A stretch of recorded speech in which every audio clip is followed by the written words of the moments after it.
Bobby, a high school student known throughout the town, enters a store at night. A woman recognizes him instantly.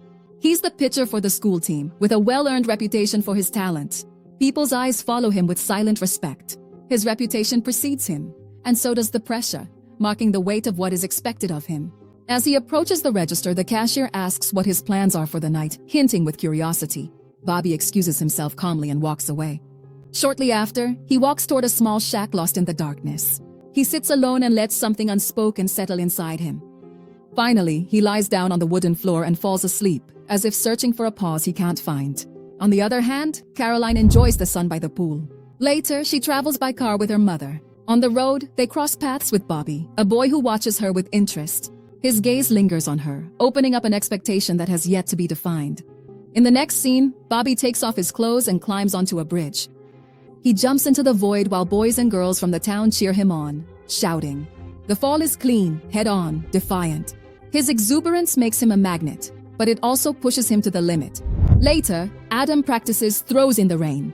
His father, who is also the coach, watches him coldly and is not satisfied. That night, Adam's parents have dinner in heavy silence. Afterwards, they attend the team's practice, where the coach orders them to warm up with strict discipline.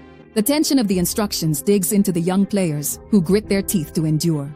Later that night, a boy visits Caroline's house and the two of them sleep together. The moment seems gentle until he asks if he can stay the night. She replies that she likes to sleep alone. So he takes the hint, gathers his clothes, and leaves without protest. The distance lingers between the two of them. The next day, Bobby comes home and finds his grandfather asleep in the truck. He wakes him gently and helps him inside. The old man's condition is serious, and it's clear that Bobby is taking care of him. The house carries more weight than it shows, and he bears that burden alone. At the next baseball practice, the coach pushes even harder. His tone is harsh, even rude.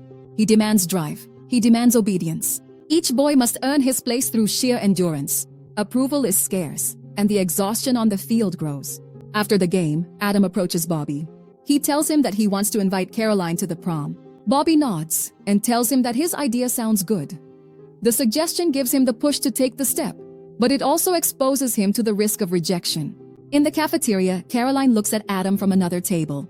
Her friends laugh and joke about how much she seems to like him. When Adam walks by, his friends start teasing him and he confirms that he'll take her to the dance. The promise hangs in the air and starts to pulse within the group. Days later, in the middle of a game, Adam throws nervously. His father interrupts the game, orders him to be replaced by Bobby, and sends him to the bench. Adam is taken out immediately, his face burning with frustration. His pride is wounded in front of everyone. At the end of the game, Bobby walks home. A car stops next to him on the road. It's Adam's mother. She offers him a ride straight to her bed. In the next scene, the woman gives herself to him decisively. The secret is born with intensity and with shadow. Later, Adam's mother has dinner with her husband and son. Adam asks for permission to go to a party. At first, the father refuses, asserting his authority, but gives in when his wife approves.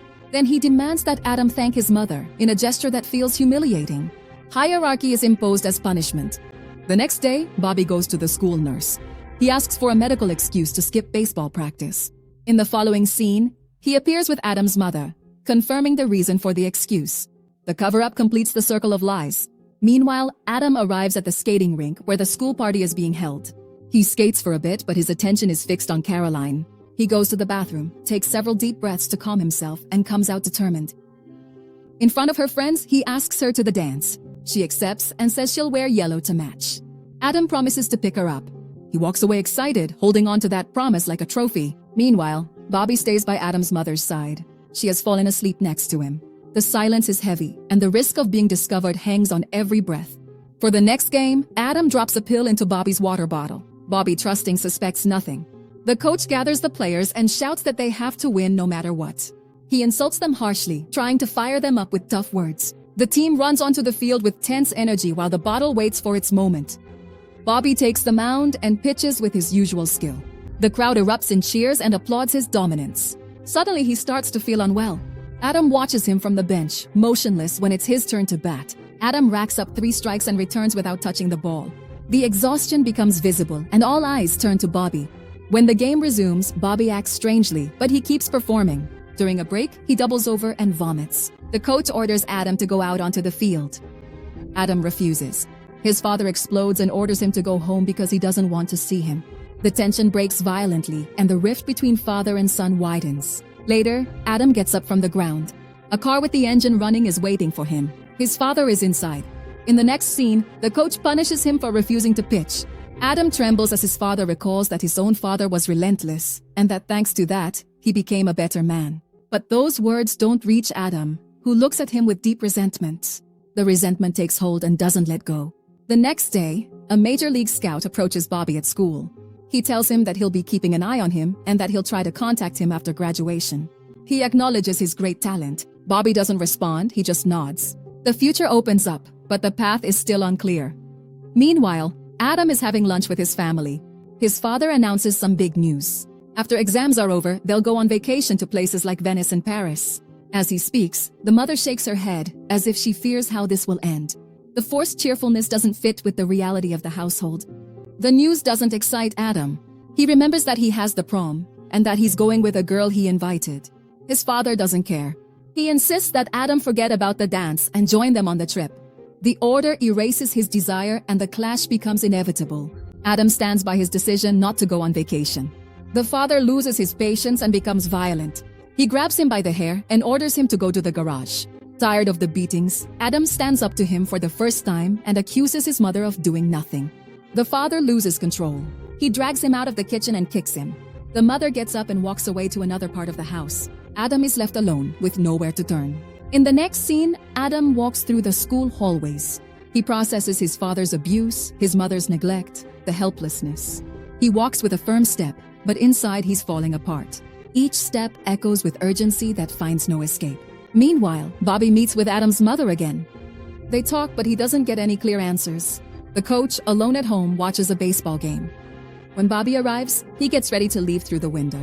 He has been with the coach's wife in her own bedroom. The line they've crossed can no longer be uncrossed. The day of the dance arrives. A classmate goes to Bobby's house and tells him he's missing the party. Bobby replies that he won't go. The boy asks who will dance with Caroline. When Bobby says he doesn't know, his classmate suggests he should go, since Caroline hasn't arrived yet. The invitation pulls him toward a decision he didn't expect to make. As a result, Bobby changes his t-shirt for a shirt and leaves with his friend. Meanwhile, Caroline is sitting in her living room, disappointed. Adam never came to pick her up. Her mother asks her when was the last time they spoke. Caroline replies that it was when he invited her. Since then, silence. The emptiness confirms that something isn't right. Caroline says she's sure something happened to Adam. Her mother encourages her to go to his house. The doorbell rings. Bobby shows up with his friend. Without wasting any time, Bobby asks Caroline to go to the dance with him. She accepts because Adam doesn't show up. They go out together, but the party ends early. Everyone heads to Adam's house, where there's a rumor of a big gathering since his parents are away on vacation. The crowd converges on the same spot. So Bobby and Caroline arrive at Adam's house. Inside, the place is packed with drunk teenagers who don't want the night to end. They cross the living room, exchanging greetings and jokes. They go upstairs looking for an empty room. The door they close won't isolate them from the rest. Out in the yard, away from the students, Adam hides under a blanket. His shadow stirs with intense activity, impossible to make out at a glance. Something happens outside the spotlight, and the silence cuts deeper than the noise. At the same time, Caroline and Bobby kiss. Time passes until suddenly, screams are heard outside. Everyone runs out. Police lights paint shocked faces. The officers take Adam out, handcuffed, and lead him to a patrol car. The night shatters, and no one fully understands why. From a distance, Bobby watches in silence. He locks eyes with Adam. There are no words, only a tense line stretched between them. The connection stretches to the breaking point. Afterwards, the coach and his wife dance together. They share a moment of peace. They smile like never before. The image cuts and we see them again. But now their heads are inside a freezer. The cold freezes the scene and leaves an echo that doesn't fade.